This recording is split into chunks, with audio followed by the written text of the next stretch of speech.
Hello, good people of YouTube. Mountbatten here, and it's that time of the month, ladies and gentlemen. Wargaming is announcing new ships. I can tell you for sure, one of these ships, a lot of you guys have been waiting and asking for years now, and I'm very excited that Wargaming is introducing it. Most of these ships, I would say pretty much all these ships from what I've seen so far, look really good too, which is another plus. So without any further ado, let's go ahead and get on into it. But right before that, make sure you go down below, hit that like button, and leave a comment. And while you're down there, hit that subscribe button as well. It helps out so much so on the YouTube side of things. And plus, if you like being kept up to date with the news and such, like these dev blogs, make sure you hit that subscribe button for daily Warships videos. But anyway, let's go ahead and check it out. Link to this dev blog is down below. I will throw up any relevant images or artwork as we get to them. But if you want to check out the article, I would highly encourage you to do so. Link is down below. We are going to go through and hit the stats of these ships too, but we're only going to go over the highlights. So again, you want a more in-depth look, check out the description. Anyway, dev blog is titled Closed Test 14.7 New Ships Dev Blog. Good day, captains. Today we're pleased to announce 4 new ships coming to the game, including 2 historical ships. Also a big win.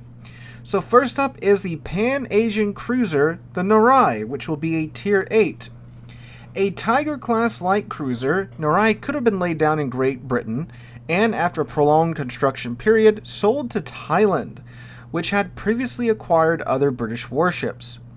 The ship is named after one of Thailand's most renowned rulers, Narai the Great, king of, oh boy, I was not expecting to have to read that, Ayutthaya Kingdom in the 17th century. In battle, Narai differs from Tiger 59 by trading the improved AP shells of British light cruisers for HE shells, giving her more versatile offensive capabilities despite her low gun count. She retains, though, the improved shell dispersion and the specialized repair team's consumable found on Tiger 59, despite having 1 charge fewer. It will still be of much aid due to her small HP pool and poor armor, and that's where the similarities end. Her smoke generator is the same one found on Pan-Asian destroyers, with only 2 base charges, so timing your smokes carefully is key to maximizing their impact. To boost survivability, Narai carries an improved hydroacoustic search and 4 charges of the emergency speed boost consumable, to aid her in skirmishing and kiting larger ships and torpedoes. Unlike Tiger 59, which emphasizes team support and utility, Narai is more focused on delivering firepower, making her a more aggressive and independent presence on the battlefield. With Narai, you can pepper the enemy with decent damaging HE shells while staying within the relative safety of your smokes and guarded by hydroacoustic search from destroyer torpedoes. At the same time, if the smokes are depleted or you feel particularly at risk, you can boost yourself out of danger and then get back in shape thanks to improved repair teams. So we have what sounds like a usable Tiger 59. Now I know Tiger 59, like they said, it was more about team support and such, but that's cool and all if you're in division, but if you're playing a Tiger 59 by yourself, you're just kind of not having a great time. So that sounds good. Sounds like a nice, interesting side grade to the Tiger 59. So let's see. Oh, she does have AP shells as well. That's what I was wondering, because they said she traded her AP for HE. But I guess that meant she traded her AP with the improved pin angles and all that jazz to getting normal AP and HE, which is great. That's what we've all been saying for years. Just give it HE and it'll be so much better. But that happens here. So you do get HE and AP. The HE, 2,150 maximum damage, 30 millimeters of pin. That's really good for a Tier 8. 9% fire chance per shell. They come out the barrels at 768 meters a second with a reload time of 2.9 seconds. Like they said, she gets a lot of consumables here, a lot. So you get damage con, normal 5-second runtime, 60-second reload time. You keep the specialized repair teams, very good.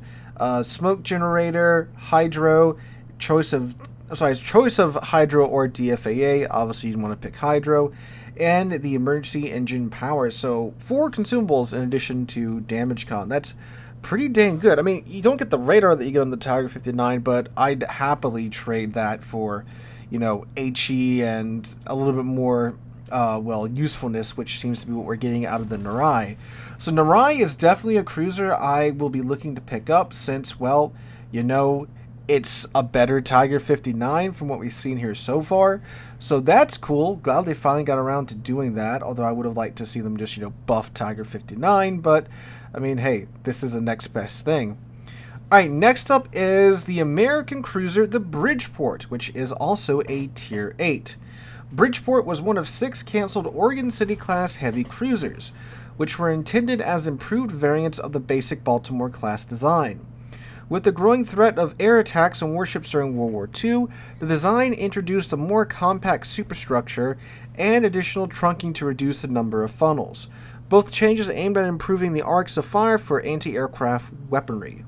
Bridgeport herself was laid down in January 1945 and canceled on the 12th of August 1945 and scrapped on the slipway rip. If you ever wanted a Des Moines at Tier 8, this is a ship for you. For 90 seconds straight, this cruiser may dish out the fire rate of ships several tiers higher thanks to a time-based main battery reload booster. The special parameters of the consumables, such as the near-zero reload time and practically non-existent minimum usage time, make it extremely flexible. But there's a catch. Bridgeport's basic main battery has a low damage potential and slow shell speed. Nonetheless, the guns remain a strong tool in most situations even without the booster, as they retain the U.S. heavy cruiser's signature improved AP shells. Oh. Compared to her peers, she, like Rochester, lacks the surveillance radar, but compensates with good concealment for her tier as well as access to the repair party consumable. Be careful though, as your rudder shift time is quite long for this type of cruiser. You should take advantage of her good concealment to get into advantageous positions so you can make full use of the main battery reload booster. Whether you choose to burn through the full timer to help you secure a flank or use it in bursts for tactical impact, timing is key. Be aware, however, that you won't be able to spot for your team due to the lack of a surveillance radar, so make sure to support allied forward position destroyers.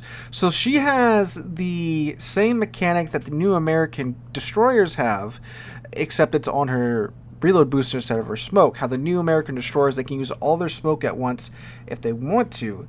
The Bridgeport can use all, 90 seconds of her reload booster at once if she wants to, which is insane. And they say here it's a near 0 second reload time. Let's see what this is. This has to be so stupid, but it sounds crazy.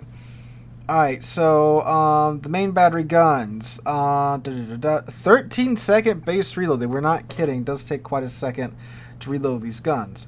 Alright, so the HE, as you would expect from American 203s, 2,750 maximum damage, 34 millimeters a pin, 11% fire chance. That's pretty good. And you do get to the American Cruiser AP with all of its goodness. 4,550 maximum damage, and it comes out of the barrels at 762 meters a second. Alright, so let's see this reload booster. It is a 50% buff to the reload time of the guns. So, hold up a second. So, up there it said that it had a 90-second runtime. This says 80 seconds. So, one of these is lying. For 90 seconds straight, the cruiser may dish out first rate, fire rate of 70. Yeah. Okay. So that's a typo somewhere. Since I'm going off of what it says down here in the stats, I'm going to assume it's an 80-second timer, which, I mean, it's still like a minute and 20 seconds of a 7-second reload, a reload boost. Main battery recharge time minus 50%. That's weird. They didn't word that as main battery reload time. Okay, so for 80 seconds anyway, you get a 50% boost to the reload time of your main battery guns, which at 13 seconds is, 6.5 seconds. Throw on, of course, things like adrenaline rush, and yeah, you've got a pretty dumb reload time there on 203 millimeter guns. So yeah, okay, that's pretty dumb. You get repair party. It's active for 28 seconds. Regens 209.5 HP per second. 3 charges of that. Reloads in 80 seconds. And then choice of hydro, 5-kilometer hydro, or DFAA. Okay, so yes, this is a pretty nutty cruiser. 80-second reload boost on American 203mm guns. That's pretty friggin' dumb. So like, you pull out and you've got like 2 cruisers broadside to you.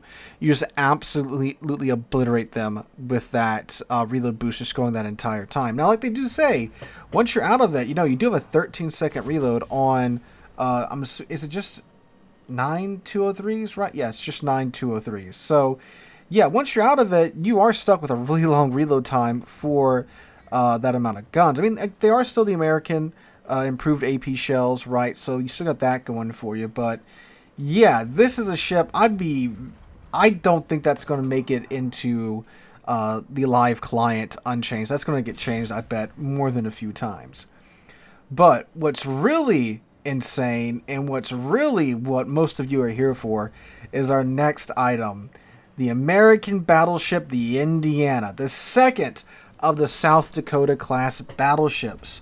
So we've got Massachusetts, Alabama, and now Indiana. So we're just missing South Dakota, and we'll have all of them, ladies and gentlemen. And this one, from what I've been getting sent, is absolutely insane, absurd, God's strongest battleship. I mean, actually, it's actually quite terrible. I think Wargaming, you should buff it instead of nerfing it. But you guys will see what I'm talking about here in a second. All right. The second of 4 South Dakota-class battleships built by the U.S. Navy in the run-up to World War II, she entered service in 1942 and supported marine operations during the Solomon Island campaigns. She primarily served as a heavy escort for the fast carrier task forces and conducted shore bombardment during the landings on Tarawa and Kwajalein in 1943-1944. She famously collided with Battleship Washington, forcing both to retire for repairs. Whoopsies. After returning to service, Indiana took part in the Mariana and Palau Island campaigns, the Battle of the Philippine Sea, and later supported operations at Iwo Jima and Okinawa. Following the Japanese surrender, she contributed to the occupation force before being assigned to the reserve in late 1945. She was decommissioned in 1962 and sadly sold for scrap in 1963.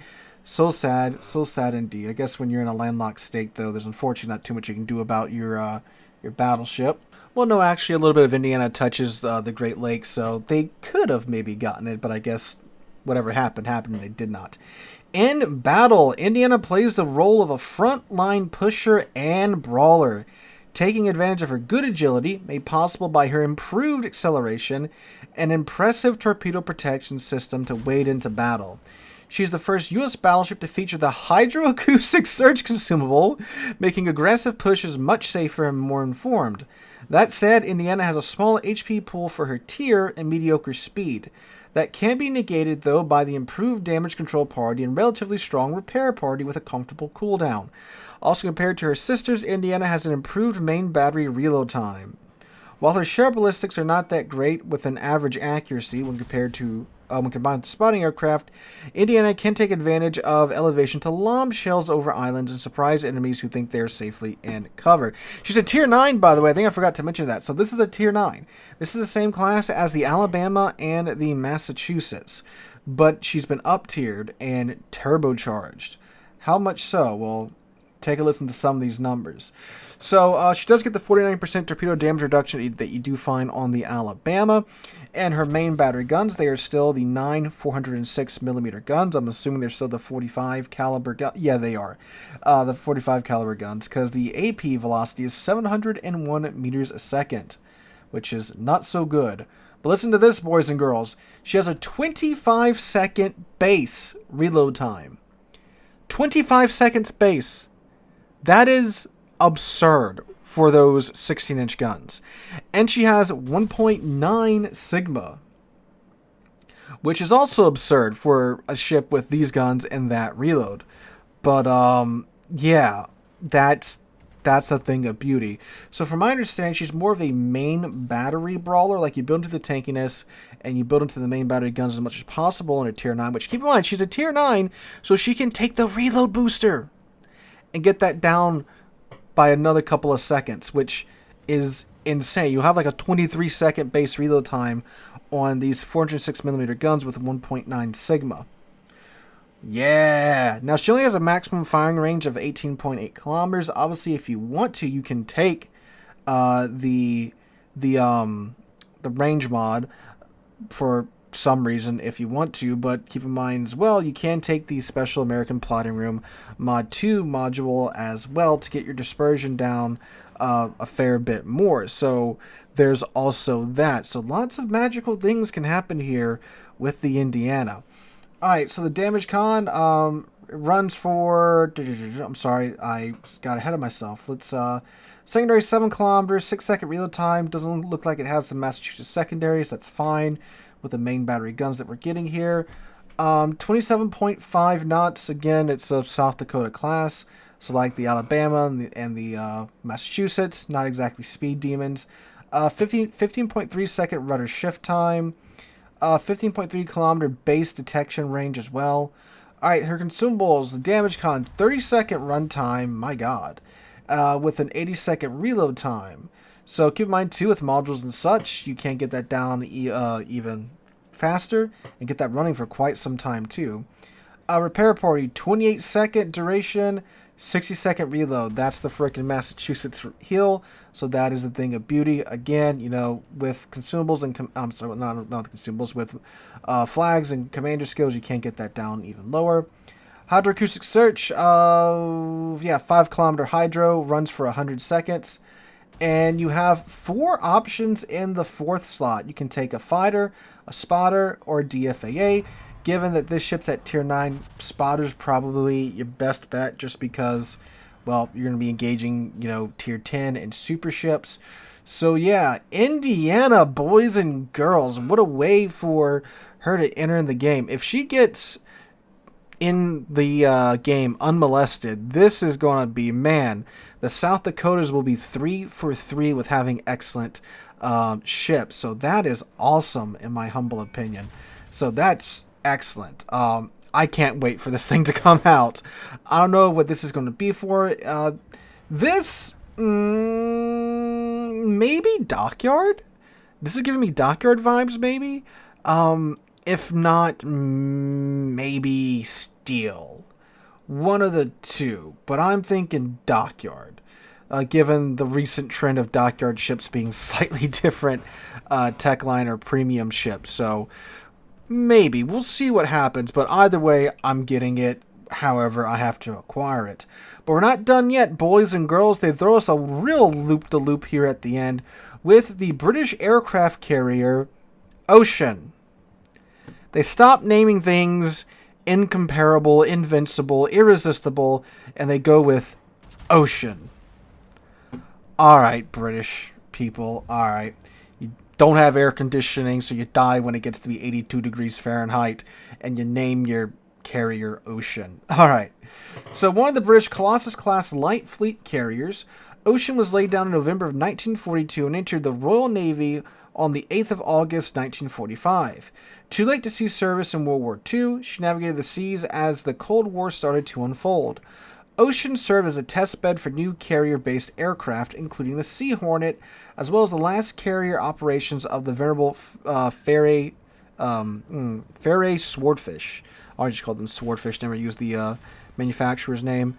Most notably, she played a key role in the dawn of naval jet aviation with legendary test pilot Eric Winkle Brown conducted the first ever takeoff and landing of a purely jet-powered aircraft on a carrier aboard the ship. She operated in the Korean War in 1952 and later acted as a helicopter carrier during the Suez Crisis, helping to take the Egyptian positions at Port Said. She was placed into the reserves in 1958 and sold for scrap in 1962. In battle, Ocean is all about jet aircraft. Whoa!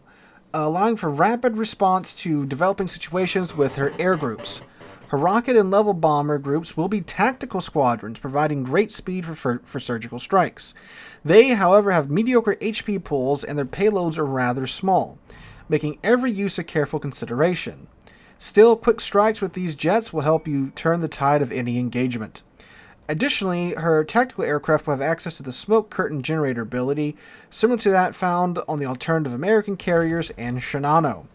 Her non-tactical torpedo bomber squadron, on the other hand, offers good survivability with fast regeneration, large hangar capacity, and an increased number of consumables, including combat air patrol, repair, and engine cooling.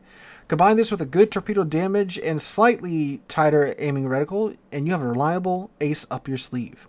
And you will need it as a Colossus-class carrier. You are the slowest of the Tier 10s, as well as lacking any secondary armament to speak of.